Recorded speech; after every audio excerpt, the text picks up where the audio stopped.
키메라증 자료 제출하겠다입니다.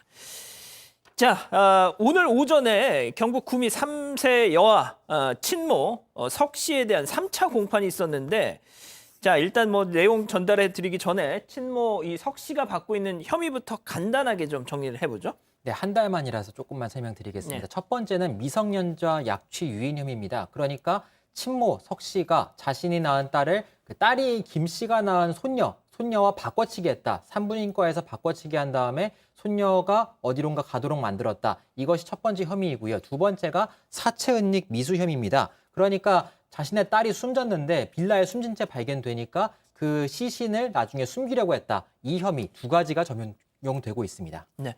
오늘 3차 공판 뭐 분위기, 내용 뭐 어떤 게 있었나요, 이 기자? 일단 이 DNA 관련해서 계속 쟁점이 되고 있지 않습니까? 그렇죠. 일단 과학적으로는 친모 석 씨 아이가 맞다라고 수사기관도 판단하고 과학적으로도 이제 판명이 됐는데 여기에 대해서 조금 부인을 하고 싶은 것 같습니다. 일단 체크 포인트에서도 나왔던 키메라증 관련해 제출하겠다 이런 이야기를 했는데요. 일단 피고인 같은 석 씨 같은 경우에는 지금까지 계속해서 유전자 검사 결과에 대해 의심을 하고 있다라고 이 변호인이 밝혔습니다. 그렇기 때문에 좀 외부 전문가에게 조언을 들었다라고 하는데요. 이 키메라증이라는 관련 자료가 증거 가치가 있을지 고민했지만 일단 다음 재판에 제출을 할 테니 이 부분에 대해서 좀 재판부가 보고선 판단을 해달라 이렇게 요청을 했고요. 재판부 역시 다음 기일에 이런 관련 자료를 제출하면 일단은 받아보겠다라고 재판부 역시 밝혔습니다.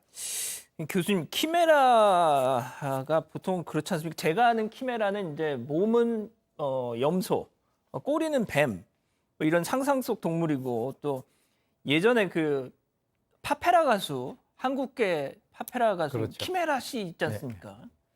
역시 교수님은 아시는군요. 예, 네. 아무튼 뭐 그런 건데 키메라증이라는 건 이건 무슨 거죠? 지금 나오네요. 보통 이제 일반인들은 이 키메라증이 어떤 사람의 DNA가 섞여져 가지고 반드시 자기 아버지나 어머니의 어떤 그 유전자를 받는 것은 아니구나 이렇게 생각을 하고 계시는데요. 제가 좀 정확하게 설명을 드리겠습니다. 2015년도 미국에서 보고된 사례인데 인공 수정을 했던 남자가 자기 아이의 친자 검사를 하니까 자기 DNA 말고 다른 사람의 DNA가 일부 나왔다는 거예요. 오. 이걸 뭐라 그러냐면 소실성 쌍둥이 증후군이다 이렇게 얘기를 합니다. 그러니까 무슨 말이냐면 어머니가 애를 쌍둥이를 뵀는데 나중에 이 쌍둥이가 태어나지 않고 이쪽으로 흡수가 되면서 그 뭐 형제라든가 이런 쪽으로 들어간다는 거죠. 그러니까 엄마 자궁 안에 있는 태어나지 않는 쌍둥이의 DNA가 일부 흡수가 되기 때문에 거기에서 태어나면은 그것이 일부가 들어간다 이런 얘기죠. 그런데 사실은 이게 증거 가치가 지금 석 씨 변호인 측에서 이 키메라를 들고 나온 거를 보면 좀 약간 추가 이렇게 기울어진 것 같은 느낌을 드는데요. 왜 그러냐면 이게 어머니하고 만약에 이렇게 하면 가능합니다. 석 씨가 둘째 딸을 놓으면서 이란성 쌍둥이를 그때 배웠는데 이게 흡수가 되면서 이 둘째 딸이 애를 갖다 놓으면은 모르겠는데 이건 실제로 이란성 쌍둥이가 없었기 때문에 석 씨에게 직접적으로 물려받은 그 DNA가 이 아이한테 있다라고 한다면 사실은 이게 전혀 상관이 없는 것인데 이걸 가지고 얘기를 한다라고 하면 글쎄요, 아까 나왔습니다만은 DNA는 인정하지만은 임신 인정 못하겠다. 이거하고 유사하지 않는가? 좀 논리가 부족하죠. 사실은 키메라라고 하는 것을 미국의 국방부에서 근무한다는 어떤 여자 연구원이 이 사건 발생되고 난 뒤에 어느 방송에서 이제 그 인터뷰를 했는데 사실은 정확하게 이것이 정리가 된 사항입니다. 그렇군요. 그리고 말이죠. 또 오늘 검찰, 자 저렇게 변호인 측에서 나오니까 검찰도 뭔가 새로운 또 증거를 제출했다면서요. 네, 배꼽 피해 새끼를 대표적인 증거로 제출했습니다. 뭐요? 배꼽 피해 새끼라고 해서 배꼽 탯줄을 자르잖아요. 예. 그럼 배꼽 이제 막고 이렇게 쓰도록 만들어 놓은 기구가 있는데요. 이 기구를 제출했습니다. 왜냐하면 이 기구에서 숨진 아이의 DNA가 나왔다. 빌라에서 발견됐다고 알려졌어요. 이 폐새끼가 그렇기 때문에 이 숨진 딸아이의 그 배꼽 폐새끼를 보관하고 있었던 것이다라고 보고 있고 검찰이 주장하는 바는 이렇습니다. 그러니까 이 보관한 배꼽 폐새끼가 외력에 의해서 박살나 있는 정황이 나와 있었다고 해요. 그래서 이 감정서를 보내면서 이 DNA만 나온 것이 아니라 외력으로 부쉈다면 바꿔치기 하기 전에 부숴서 혼자 나와서 이제 배꼽 폐새끼를 직접 끼우고 기르다가 그러다가 바꿔치기를 하기 위해서 강제로 뺀 다음에 데려가서 아이를 바꾼 건 아니겠느냐. 이렇게 추정할 수 있는 정황 증거라고 보고 있습니다. 그래서 일단 이 폐새끼가 끊어진 증거들 그리고 DNA가 검출된 내용을 전부 감정서로 보냈고요. 그리고 그 외에도 부착된 인식표가 발에서 빠지는 경우가 드물다. 그렇게 막 빠질 수 없다라는 것을 간호사 진술 같은 형태로서 계속해서 증거로 제시를 했습니다.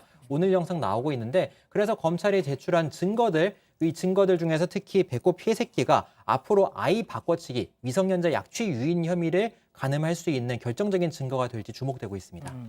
안진경 님이 이거 발음 조심해야 되겠다 이런 말씀을 또 해주시네요. 폐새끼. 자, 그런데 이 폐새끼라는 게 외력에 의해서 끊어졌다. 이게 그러면 이걸 뭐 어떻게 해서 그게 진짜 검찰의 어떤 혐의 입증에 정말 도움이 되는다는 내용이겠죠, 당연히. 그래서 이제 이전까지는 그 제시가 되지 않았고 이번에 이제 새롭게 이제 등장한 그런 정황 증거인데 아마 이제 검찰에서 수사를 계속 하는 그 과정에서 이제 추가적으로 아마 확보를 한 것 같습니다.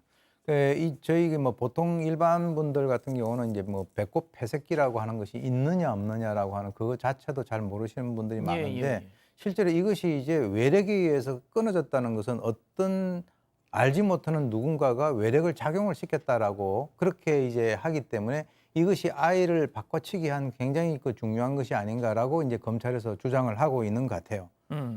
그래서 이제 거기서 또 중요한 게 바로 이 피고인이 출산한 그 여아의 DNA가 검출됐다라고 하는 거, 뭐 그런 것들이 이제 이번 수사 과정을 통해서 좀 더 보완이 된 것이 아닌가라고 봅니다. 자, 교수님 그리고 한 가지만 더 여쭤볼게요. 검찰이 제시한 또 이 증거 자료 중에 하나가 이 성모 씨 체포 당시에 그 모습을 촬영한 영상을 오늘 공개를 하면서 전혀 놀라지 않는다. 그러니까 체포를 당한 순간 이 성모 씨는 전혀 미동도 안 했다. 이것만 봐도 침모라는 걸 알 수 있다. 뭐 이런 식의 논리를 폈다는데 이건 또 어떤 의미일까요? 검찰에서는 이제 그렇게 주장을 하고 보통 우리가 경찰이나 검찰에서 뭐 당신이 이런 죄가 있다라고 얘기를 하면 보통 사람도 푹푹 주저앉아 버려요. 너무나 이제 충격을 받아가지고. 그렇죠. 그래서 이제 아닌 사람은 또 펄펄 뛰고. 그러니까 두 가지죠. 푹 주저앉거나 펄펄 뛰거나 상하 운동을 하게 돼 있는데 전혀 미동이 없었다.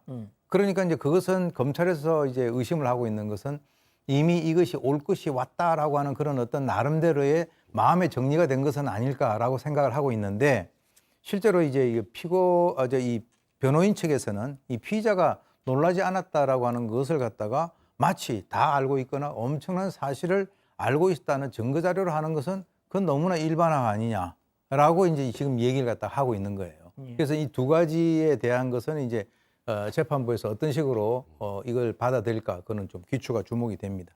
알겠습니다. 첫 번째 인물 이렇게 정리하고요.